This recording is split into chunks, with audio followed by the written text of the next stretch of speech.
Ce matin, bien, j'ai été voir Suzanne parce que avec Suzanne, on travaille ensemble et puis donc j'aime son inspiration et je sentais que ce matin, ben voilà, fallait peut-être prêcher le message pour peut-être aller plus loin pour la suite de ce culte.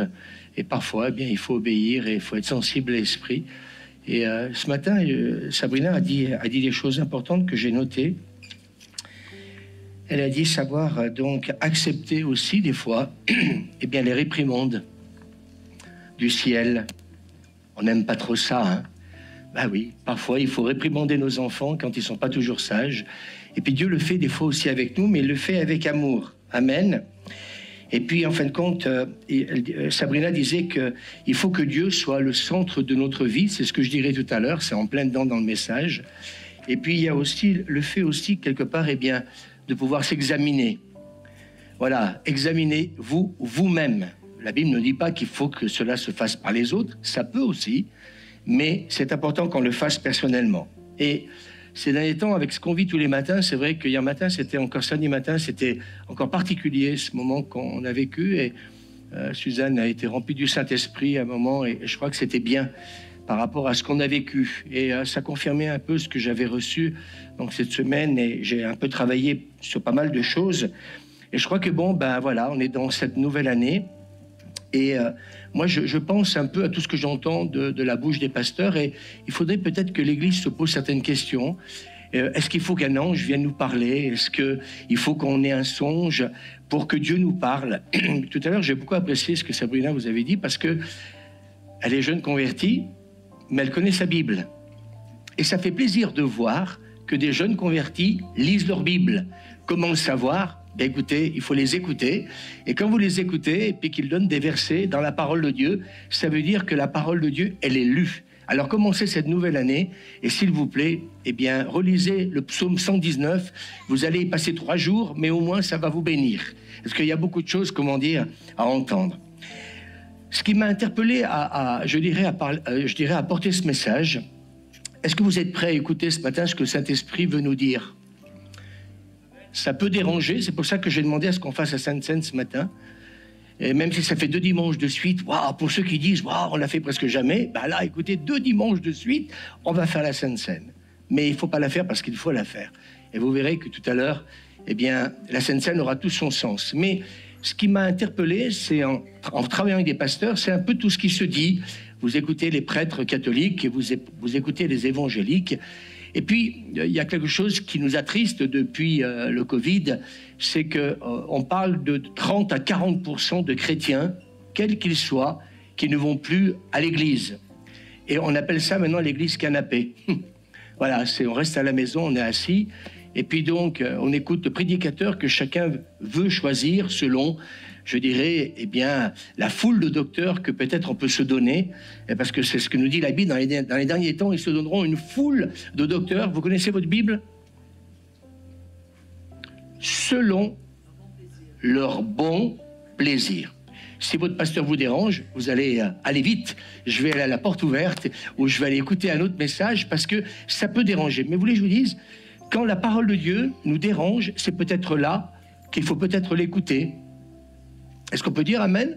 Sabrina ne nous dit pas que ce qu'elle a entendu du Seigneur, ça s'est fait avec beaucoup d'allégresse au départ, mais vous avez entendu elle-même ce qu'elle a dit.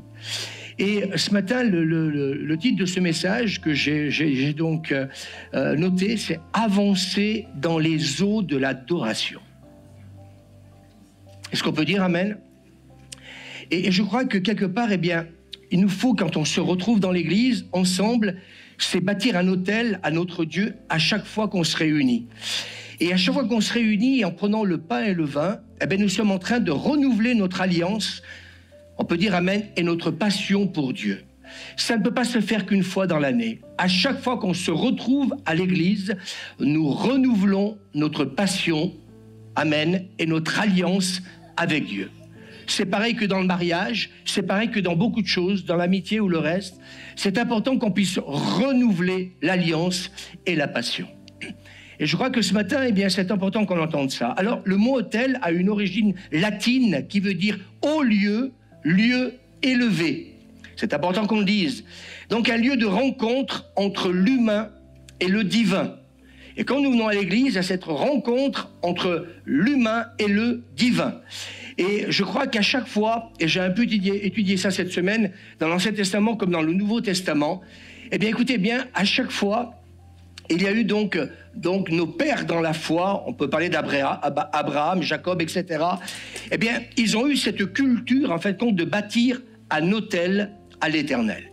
Et à chaque fois qu'ils voulaient rencontrer le Seigneur, eh bien, ils bâtissaient un autel parce qu'ils savaient, écoutez bien, ce que l'autel peut représenter. Le monde occulte sait que ce sont des portes d'accès. Et il faut qu'on le comprenne, ça. Et je ne sais pas si un peu, eh bien, vous étudiez, mais des autels, il y en a plein. Je ne parle pas de Formule 1 ou de, voilà, Campanile ou ce que vous voulez. Je parle de ces autels AUTEL qui, eh bien, existent et qui, malheureusement, sont des portes d'accès.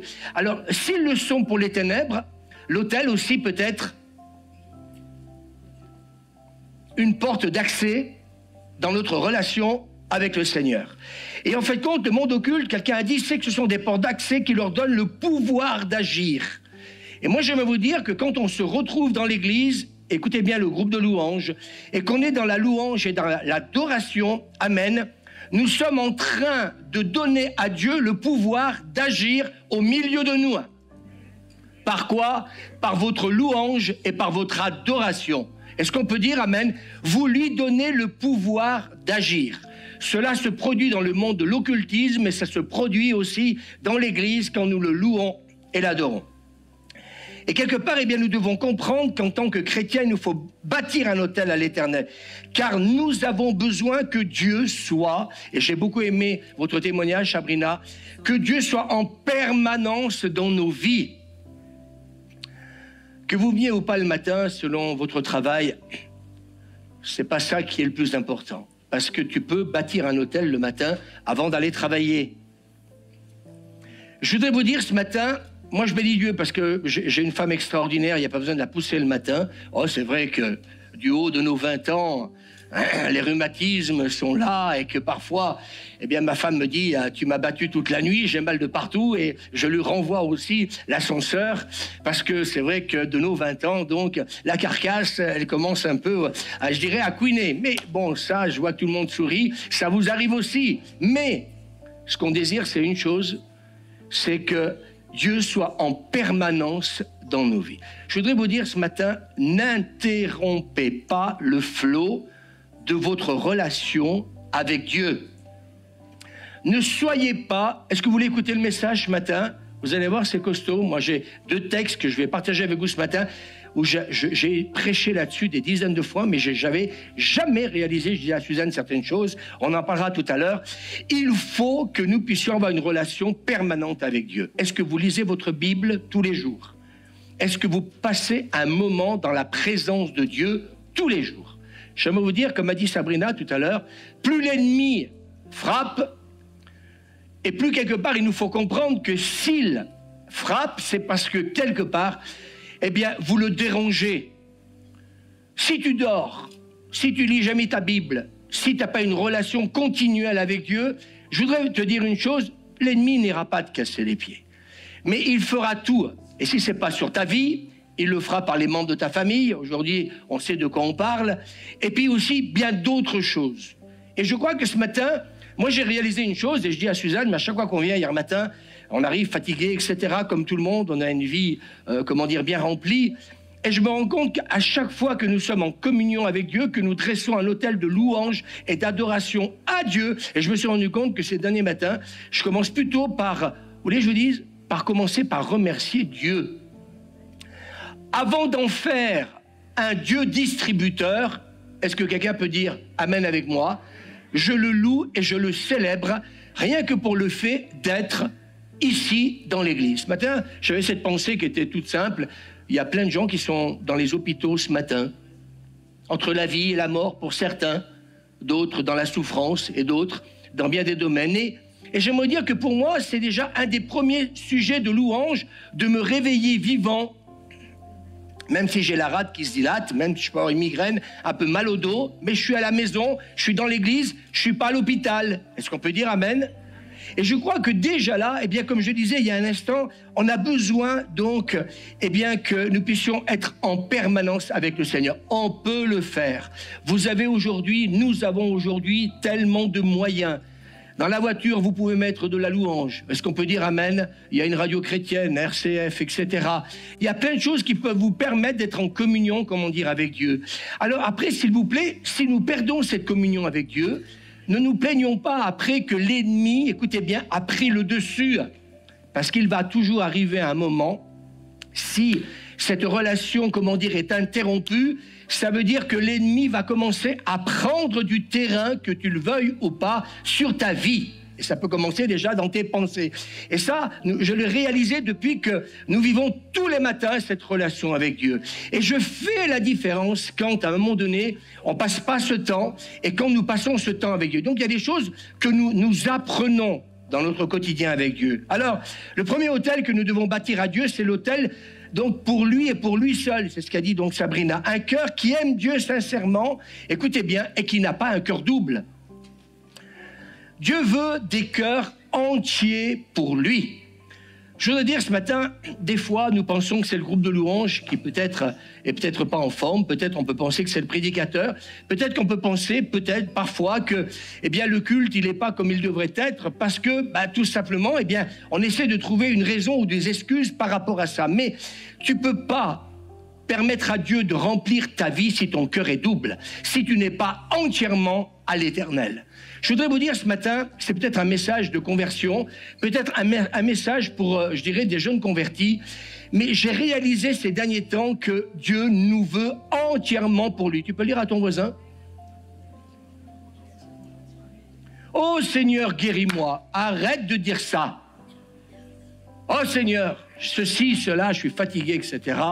Oui, mais est-ce que tu interromps ta relation avec Dieu à la maison, dans ta voiture et dans l'église? Je connais plein de gens, et moi le premier, qui avons expérimenté ça à chaque fois qu'on est venu dans la présence de Dieu. Et parfois, on est arrivé fatigué, malade, on est arrivé parfois dans un état pas facile, mais l'onction est toujours là.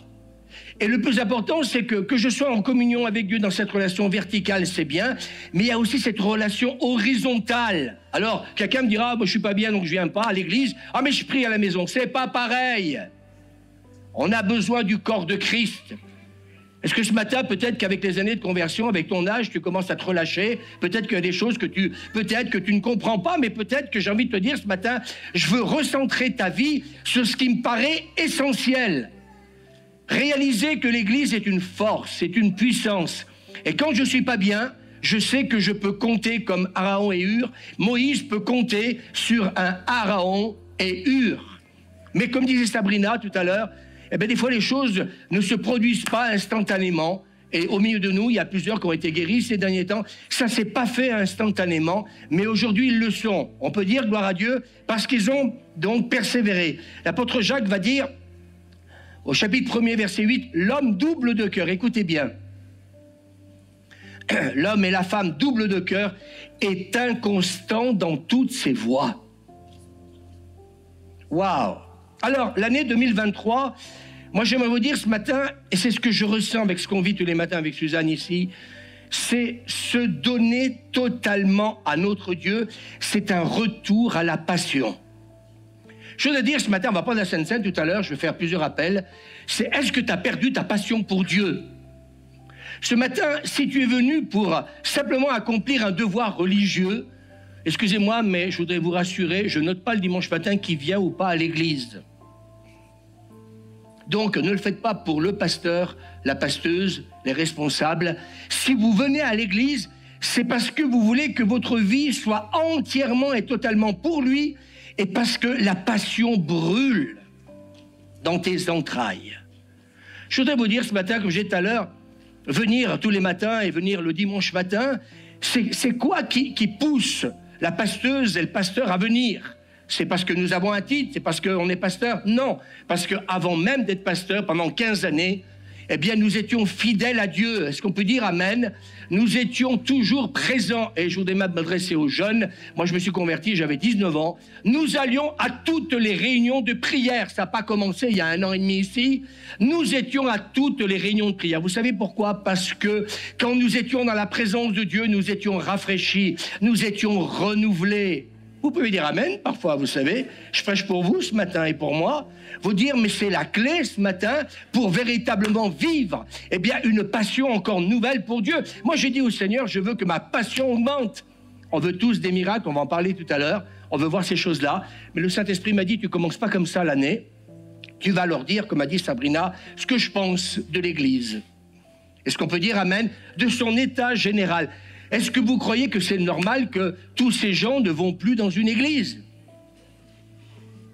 Je vous pose la question, est-ce que c'est normal de ne plus aller à l'église alors que la Bible nous dit, le psaume 133, que c'est bon pour des frères et sœurs de demeurer ensemble. Ah ouais, mais bon, pasteur est pas parfait, ah, les gens, faut le supporter, etc. Ben écoutez, moi, le psaume 133, il me fait du bien parce qu'il dit, c'est bon d'être ensemble.